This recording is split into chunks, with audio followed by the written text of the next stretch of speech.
But the totalitarian model by this sort of mid to late 1970s has already been for quite some considerable time under an attack, a challenge.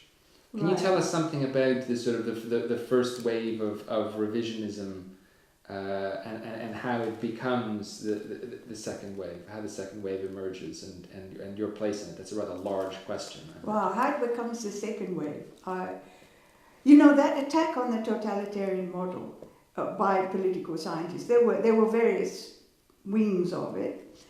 There was Stephen Cohen, there was Jerry Huff, there were a bunch of people criticizing it in various ways, and I was just a sort of outlier on that because I was not a political scientist, and my main point was I wanted to do social history, which was implicitly it didn't fit with the totalitarian model. Mm-hmm. That's why I couldn't work with the totalitarian model myself well, because if I'm trying to study society and I think something happens within the society, that there are things that happen, I can't have a framework that says to me that things only happen because of initiatives from above.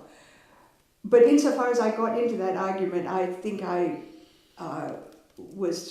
didn't much know what I was talking about. So I don't really want to go there particularly in that if the focus is on me. To a degree, I wasn't a really informed participant in that discussion about theory.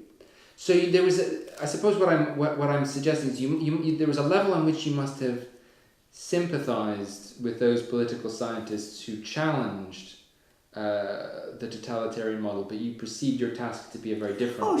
Sure, I sympathize with them, yeah. But there surely is an extent by the time that that second and third books are attacked, that it must frame the way you see your work and your agenda. I mean, is there a level on which you are inevitably drawn in your work into the specific challenge, rather than the pursuit of archival research, into the specific challenge of the totalitarian model? What did they accuse you of? Oh, well, the accusations were essentially trying to make the Soviet Union look good. Soft on communism, whitewashing the Soviet system by saying, for example, that there was upward mobility and that the regime had some kind of support other than terror. So that was the nature, and it was a very politicized sort of situation actually over in the United States at that time, so that there was a lot of jumpiness about the thought that somebody might be pro-Soviet. That was also puzzling to me because I didn't feel I was pro-Soviet. I mean, I suppose I could make that statement stronger. I wasn't pro-Soviet. I mean, I was in no way like those people who went over in the 30s looking for, at the Soviet experiment and saw something and thought, this is great. I, on the contrary, went as a graduate student in late 60s over there, and I thought, my God, this place is backward. I mean, I was really struck at, they make such huge claims for themselves, and nothing really works. And that fascinated me, the contrast between the claims. But in any case, so I was puzzled by these pro-Soviet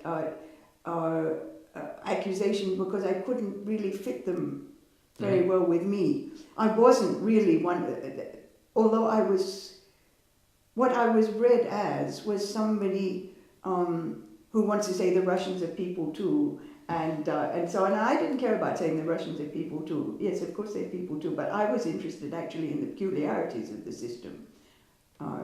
So how did that affect your research agenda from there, having completed education and social mobility? Where did you then proceed? Well, as I said, I with education and social mobility, I'd got where I thought I had shown that there was quite a solid body of social support in that group that I called the new elite, the people who come up from the working class in Soviet times, and sometimes with the help of affirmative action.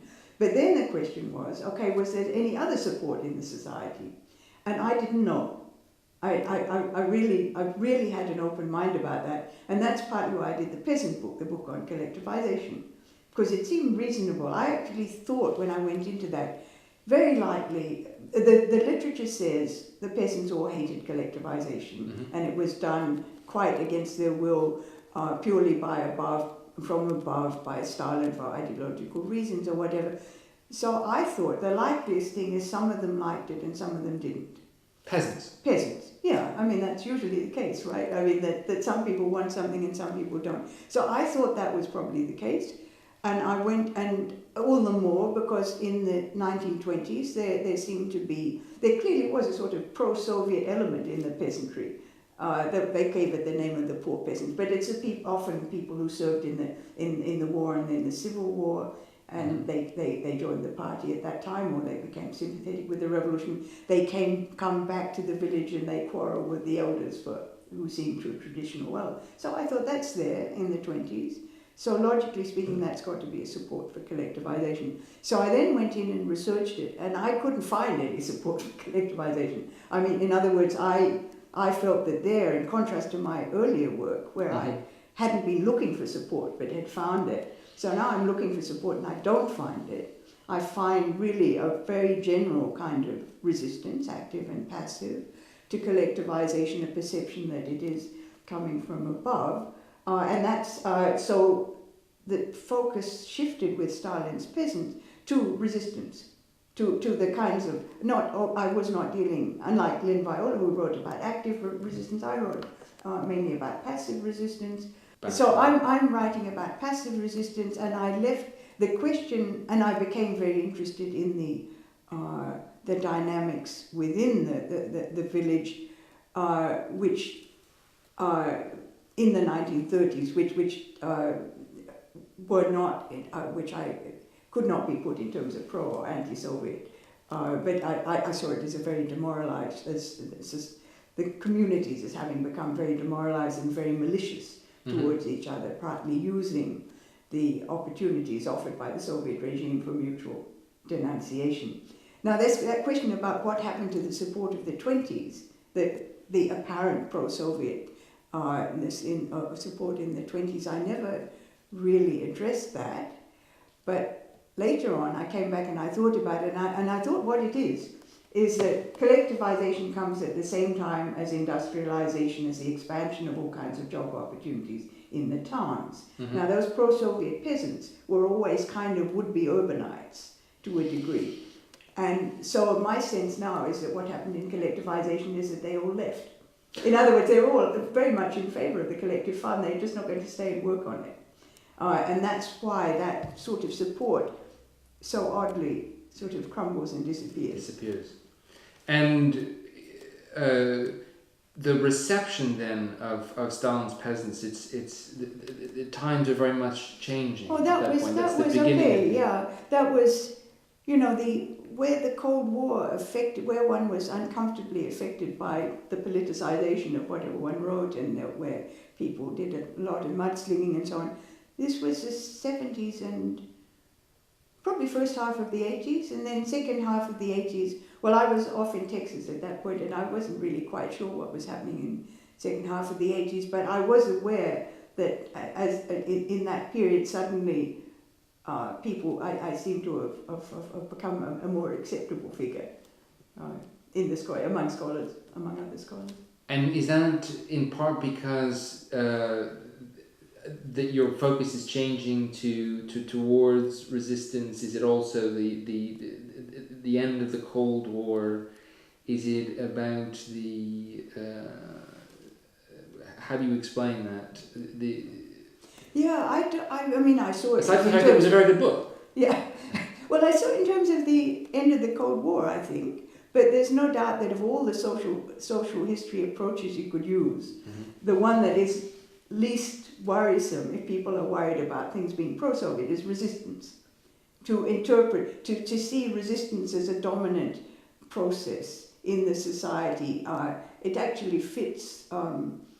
It fits a very critical take on the Soviet Union. Now, whether I don't think that's why I went in that direction, but that is what you found anyway, people know there's nobody bothered by talking about resistance among peasants. Everybody is quite happy with that notion. And then I went on to do resistance. I mean, the peasant book was really part one of a social history of the 30s. And then I went on to do part two, and that was everyday Stalinism, and that was focused on everyday life, which also went down quite fine. I mean, everybody, that was a time when scholars were interested in everyday life. I mean, they still are, but it was the beginning of that time, of a focus on it.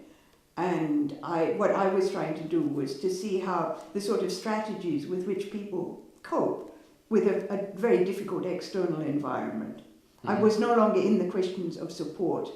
I mean, I more or less put them to one side, but I was interested in coping strategies. So there's a great deal there about the techniques you develop to survive in a society where all kinds of goods are very scarce, for example.